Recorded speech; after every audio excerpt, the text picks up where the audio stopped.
नमस्कार, चेतना टुडे में आपका स्वागत है। सबसे पहले एक नजर अब तक की खास सुर्खियों पर। रतलाम फतेहाबाद के बीच डेमू लगाएगी फेरे, टाइम टेबल पर विचार मंथन जारी। राष्ट्र को निर्भीक, निडर और निष्पक्ष नेतृत्व चाहिए, कहा कमल मुनि जी ने। और जल संकट से गुस्साए परिवार ने किया चक्का जाम। ऐसे में जबकि 25 दिनों बाद रतलाम फतेहाबाद आमान परिवर्तन कार्य पूर्ण होते ही बड़ी रेल लाइन पर यात्री गाड़ियों का आवागमन शुरू हो जाएगा, इस मार्ग पर चलने वाली नई गाड़ियों को लेकर यात्रियों में कौतूहल है। सर्वाधिक जिज्ञासा उन हजारों अप डाउनर्स में है जो इस मार्ग पर नियमित आवागमन करेंगे। इस मार्ग पर डेमू ट्रेन को विभिन्न फेरों के साथ चलाए जाने की संभावना है। एक रिपोर्ट। रतलाम से इंदौर के बीच प्रतिदिन हजारों की संख्या में छोटे बड़े स्टेशनों से अप डाउनर्स यात्रा करते हैं।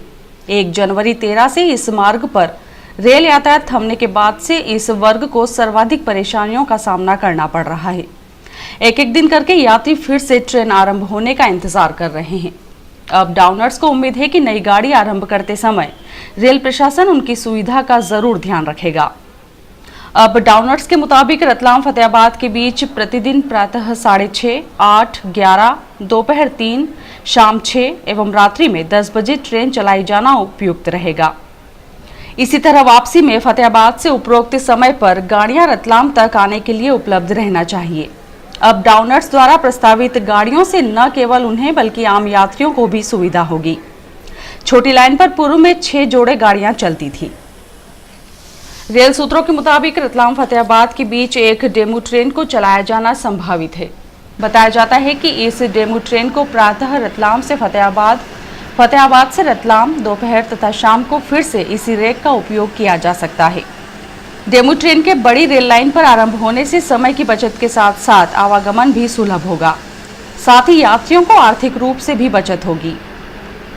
पश्चिम रेलवे महाप्रबंधक रहे महेश कुमार जब अंतिम मर्तबा इसी वर्ष रतलाम आए थे तो उन्होंने मीडिया से चर्चा में रतलाम फतेहाबाद के बीच डेमू ट्रेन को विभिन्न फेरों के साथ चलाए जाने के संकेत दिए थे।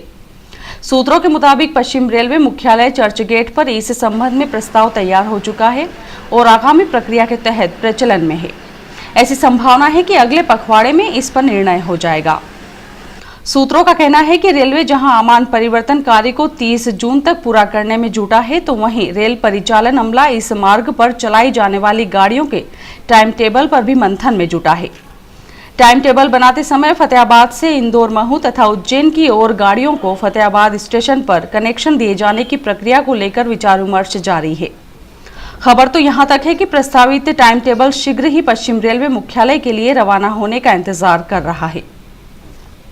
इस संबंध में पीआरओ प्रदीप शर्मा का कहना है 1 जुलाई से नई समय सारणी घोषित होना है। इसी में उपरोक्त मार्ग पर चलने वाली नई गाड़ियां भी शामिल होंगी।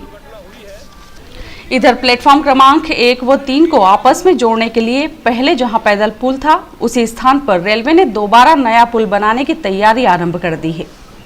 आमान परिवर्तन कार्य शुरू होने पर इस पैदल पुल को तोड़ दिया गया था। नया पैदल पुल अधिक ऊंचाई वाला और सुविधापूर्ण होगा। इसे नए प्लेटफॉर्म क्रमांक 1 व 2 से होते हुए 7 नंबर तक जोड़ा जाएगा। वहीं प्लेटफॉर्म नंबर 1 व 2 को जोड़ने वाले पैदल पुल का काम लगभग पूर्ण हो चुका है। रेलवे ट्रैक एवं प्लेटफॉर्म पर भी निर्माण कार्यों ने गति पकड़ ली है। ब्यूरो रिपोर्ट, चेतना टुडे। राष्ट्रीय सर्वधर्म संसद के संस्थापक राष्ट्रसंत कमल मुनि जी महाराज साहब ने कहा है कि देश का नेतृत्व निष्पक्ष, निडर और निर्भीक होना चाहिए। बयानबाजी के भावनात्मक जख्म ही नासुर बनकर देश को खोखला कर रहे हैं। देश में नरेंद्र मोदी जैसे हजारों हैं, जनता उन्हें समय आने पर ढूंढ निकालेगी। देश के लिए उन्होंने 5 सूत्रीय न्यूनतम साझा कार्यक्रम बताते हुए कहा कि सरकारें अपना दोहरा आचरण त्यागे। शहर में पूज्य गुरुदेव श्री कस्तूरचंद जी महाराज साहब की 121वीं जन्म जयंती के मौके पर रतलाम पधारे राष्ट्र संत श्री कमल मुनि जी महाराज साहब बुधवार को नीम चौक स्थित जैन स्थानक पर पत्रकारों से चर्चा कर रहे थे। मुनिश्री ने देश के सभी प्रमुख धर्माचार्यों की उपस्थिति में गठित राष्ट्रीय सर्वधर्म संसद द्वारा पारित न्यूनतम साझा कार्यक्रम पर प्रकाश डालते हुए बताया कि हमने इसमें 5 सूत्र अनिवार्य किए हैं, जिसमें उपासक नैतिक और ईमानदार हो, व्यसनी न हो, राष्ट्रभक्त उपासक हो, अहिंसा प्रेमी तथा पर्यावरण रक्षक हो। इसी एजेंडे के माध्यम से हम देश में वैचारिक क्रांति लाते हुए नई ऊर्जा का निर्माण कर रहे हैं। नक्सल प्रभावित राज्यों के साथ जम्मू कश्मीर में 1 वर्ष तक अलकायदा प्रभावित क्षेत्रों में रहने वाले मुनिश्री ने कहा कि बंदूक किसी भी समस्या का हल नहीं है। संवाद से ही पथ भ्रमित हिंसा का रास्ता छोड़कर देश की मुख्य धारा से जुड़ेंगे। दरअसल सरकार ने नक्सलियों की समस्या को गंभीरता से समझने का प्रयत्न ही नहीं किया, जिससे समस्या आज बहुत गंभीर हो गई है। देश के मौजूदा हालातों पर उन्होंने कहा कि जिस देश के लिए शहीदों ने खून बहाया, वहां आज लोग पसीना भी नहीं बहाना चाहते हैं। सरकार का आचरण दोहरा हो गया है। ऐसी दिशाहीन सरकारों को धर्माचार्य दिशा दे रहे हैं। नरेंद्र मोदी से जुड़े प्रश्न पर उनका कहना था कि देश में हजारों मोदी हैं, उन्हें तलाशने की आवश्यकता है। राजनेताओं द्वारा की जाने वाली बयानबाजी पर मुनिश्री ने आपत्ति जताते हुए कहा कि बयानबाजी आतंकवाद से भी अधिक खतरनाक है। सिद्धांतों की बात होना चाहिए, व्यक्तिगत आरोप प्रत्यारोप नहीं। बयानों के तीर से जो भावनात्मक जख्म पैदा होते हैं, वे ही नासुर बनकर पीड़ा देते हैं। आईपीएल में चल रहे ताजा घटनाक्रम के संदर्भ में स्पर्धा को बंद किए जाने के बारे में पूछे जाने पर उनका कहना था कि बुराई का समाधान होना चाहिए, खेल क्यों बंद हो। मुनिश्री ने कहा कि जो सरकारें देश में नशा मुक्ति की बात करती हैं, वे ही लाइसेंस देती हैं। पॉलीथीन, गुटखे पर प्रतिबंध लगाने की मांग करने वाले उत्पादन पर प्रतिबंध क्यों नहीं लगाते। वृक्ष काटना अपराध है, लेकिन मूक प्राणियों पर खंजर चलाने से रोका नहीं जाता है। देश में दुराचारियों को फांसी की सजा देने की पैरवी करने वाले, अश्लील फिल्मों को सर्टिफिकेट देने वाले सेंसर बोर्ड की व्यवस्था क्यों नहीं सुधारते हैं। चोर को मारने की जगह और उसकी मां को पकड़ना आवश्यक है। उन्होंने कहा कि सरकार को अपना दोहरा आचरण त्यागते हुए ईमानदारी से प्रयास करने होंगे। कानून और डंडे के बल पर किसी समस्या का निराकरण संभव नहीं है। पत्रकार वार्ता में श्री संघ वर्धमान स्थानकवासी जैन श्री संघ अध्यक्ष सुरेश कटारिया, महामंत्री जयंतीलाल डांगी, मोतीलाल बाफना, नवीन भैया आदि उपस्थित थे। मजदूर पेशा बस्ती अर्जुन नगर में पिछले सप्ताह भर से गहराए जल संकट से त्रस्त नागरिक बुधवार को मुख्य मार्ग पर अपने खाली बर्तनों के साथ उतर आए। नागरिकों ने यहां काफी समय तक चक्का जाम करते हुए प्रदर्शन किया। दिलीप नगर के पास स्थित अर्जुन नगर में सभी मजदूर पेशा परिवार रहते हैं। इस क्षेत्र में जलापूर्ति के लिए वहां लगे नलकूप और टैंकर ही स्रोत हैं। स्थानीय नागरिकों के मुताबिक यहां पिछले 8 दिनों से जबरदस्त जल संकट है, लेकिन बावजूद इसके ध्यान देने वाला कोई नहीं। न तो पार्षद को सुनने का समय है और न ही अधिकारियों को। इसी से तंग आकर महिलाओं ने मुख्य मार्ग पर चक्का जाम शुरू कर दिया। महिलाओं के साथ वृद्ध और बच्चे भी इस प्रदर्शन में शामिल हुए। सभी अपने साथ घर के खाली बर्तन लेकर सड़क पर रास्ता रोक रहे थे। महिलाओं ने बताया कि पूरा 1 सप्ताह हो गया है उन्हें पानी के लिए इधर उधर भटकते भटकते। दिन भर मजदूरी करते हैं और आधी रात तक पानी के लिए दूर दूर तक भटकना पड़ता है, लेकिन बावजूद इसके समस्या का निराकरण करने वाला कोई नहीं। आखिरकार हमें चक्का जाम जैसे आंदोलन का सहारा लेना पड़ा है। स्थानीय रहवासियों ने इस मार्ग पर लगभग 40 मिनट से अधिक समय तक जल संकट को लेकर प्रदर्शन किया। ग्राम सरवर जमुनिया में वारंटियों को गिरफ्तार कर रतलाम लौट रहे 2 पुलिसकर्मी एक सड़क हादसे में घायल हो गए, जिन्हें उपचार के लिए दोपहर लगभग 12 बजे जिला चिकित्सालय लाया गया। घायल पुलिसकर्मियों में स्टेशन रोड थाने पर पदस्थ एएसआई सत्यनारायण शर्मा व प्रधान आरक्षक करण सिंह थे। दोनों को ही सिर में चोटें आई है। घायलों के मुताबिक 4 लेन पर अज्ञात इंडिका कार ने उनकी बाइक को पीछे से टक्कर मार दी, जिससे वे घायल हो गए। पुलिस ने इंडिका चालक के विरुद्ध लापरवाही पूर्वक वाहन चलाने का प्रकरण दर्ज किया है। सचिव राज्य विधिक सेवा प्राधिकरण जबलपुर के निर्देशानुसार एवं राष्ट्रीय कार्य योजना के आदेशानुसार 5 जून को पर्यावरण दिवस जिला न्यायालय परिसर में ओम प्रकाश शर्मा जिला एवं सत्र न्यायाधीश के मुख्य आतिथ्य में एवं केसी बांगर अतिरिक्त जिला एवं सत्र न्यायाधीश एवं सुरेश चंद्रपाल मुख्य न्यायिक दंडाधिकारी एवं न्यायाधीश अमित भूरिया, केएस मेड़ा, मनीष अनुरागी, रोहित सक्सेना तथा अधिवक्ता धर्मेंद्र चौहान के विशेष आतिथ्य में आयोजित किया गया। अधिवक्तागण, न्यायालयीन अधिकारी, कर्मचारी, पक्षकारगण मौजूद थे।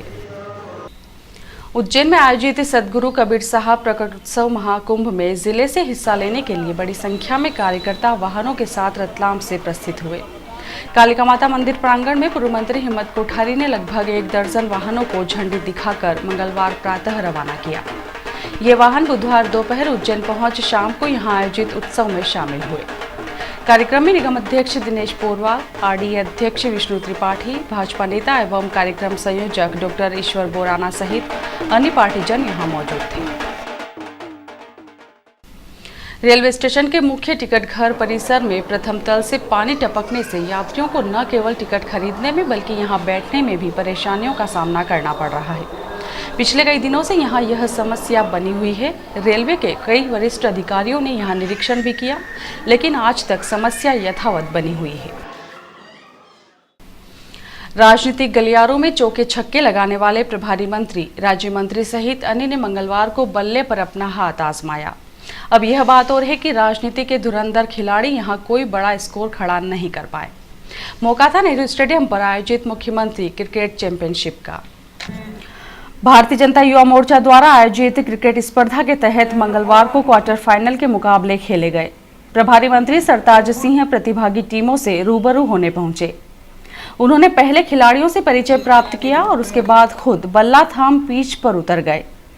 युवा मोर्चा जिला अध्यक्ष अशोक पोरवाल की गेंद पर वे कोई बड़ा करिश्मा तो नहीं दिखा पाए, लेकिन उन्होंने अच्छा शॉट खेलने का भरपूर प्रयास किया। 1-2 गेंदों पर पिच पर बल्ला आजमाने के बाद वे दर्शक दीर्घा की ओर चल दिए। इसके बाद राज्य मंत्री मनोहर ऊंटवाल भी स्टेडियम पर पहुंचे। उन्होंने भी अपने क्रिकेट खेलने के शौक को तरोताजा किया। जब उन्होंने बल्ला थामा तो वहां मौजूद भाजपा नेताओं और कार्यकर्ताओं ने करतल ध्वनि के साथ उनका उत्साहवर्धन किया। कुछ समय पिच पर बिताने के बाद उन्होंने बल्ला आरडीए उपाध्यक्ष श्रीमती आशा मौर्य को सौंप दिया। श्रीमती मौर्य ने भी क्रिकेट के प्रति अपने रुझान को दर्शाते हुए पहली और आखिरी गेंद पर जोरदार शॉट लगाने की हसरत पूरी की। इसी तरह महिला मोर्चा जिला अध्यक्ष श्रीमती अनीता कटारिया, एमआईसी सदस्य श्रीमती रेखा जौहरी ने भी क्रिकेट खेला। कुश्ती के अखाड़े में अपने प्रतिद्वंदियों को चित करने वाले पहलवानों ने भी राजनेताओं के बाद क्रिकेट के मैदान में अपनी जोर आजमाइश की। जवाहर व्यायामशाला संचालक दौलत जाट, श्री भक्तन की बावड़ी व्यायामशाला संचालक सुरेंद्र जायसवाल सहित अन्य ने स्पर्धा के दौरान क्रिकेट खेला। इस मौके पर जिला उपाध्यक्ष अशोक पोरवाल एवं आयोजन समिति के पदाधिकारी उपस्थित थे। इस स्पर्धा में अब अंतिम चरण के निर्णायक मुकाबले शुरू हो चुके हैं। महू रोड से मंगलवार को गिरफ्तार किए गए 5 सटोरियों के विरुद्ध गुरुवार को पुलिस अधीक्षक डॉक्टर जी.के. पाठक जिला बदर का प्रकरण जिला दंडाधिकारी राजीव दुबे को भेजेंगे। एसपी श्री पाठक ने बताया कि सट्टे जैसी सामाजिक बुराई से जुड़े आरोपियों के खिलाफ पुलिस द्वारा सख्त से सख्त कार्रवाई की जाएगी। इसके पूर्व एसपी डॉक्टर रमन सिंह सिकरवार ने भी सटोरियों के विरुद्ध जिला बदर के कई प्रकरण प्रस्तुत करते हुए प्रमुख सटोरियों के विरुद्ध जिला बदर की कार्रवाई करवाई थी।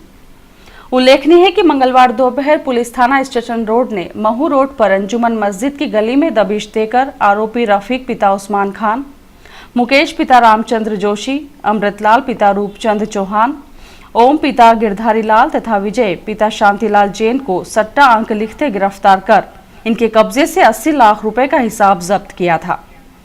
आरोपी रफीक सट्टे का बड़ा खाईवाल होकर पूर्व में कई बार गिरफ्तार हो चुका है। इस दबिश में अहम भूमिका निभाने वाले आरक्षक हिमांशु यादव को विशेष पुरस्कार देने की बात एसपी ने कही है। और आइए देखते हैं अंत में सुर्खियां एक बार फिर। रतलाम फतेहाबाद के बीच डेमू लगाएगी फेरे, टाइम टेबल पर विचार मंथन जारी। राष्ट्र को निर्भीक, निडर और निष्पक्ष नेतृत्व चाहिए, कहा कमल मुनि जी ने। और जल संकट से गुस्साए परिवार ने किया चक्का जाम। चेतना टुडे में आज बस इतना ही। हम फिर उपस्थित होंगे नई हलचल के साथ। तब तक के लिए नमस्कार।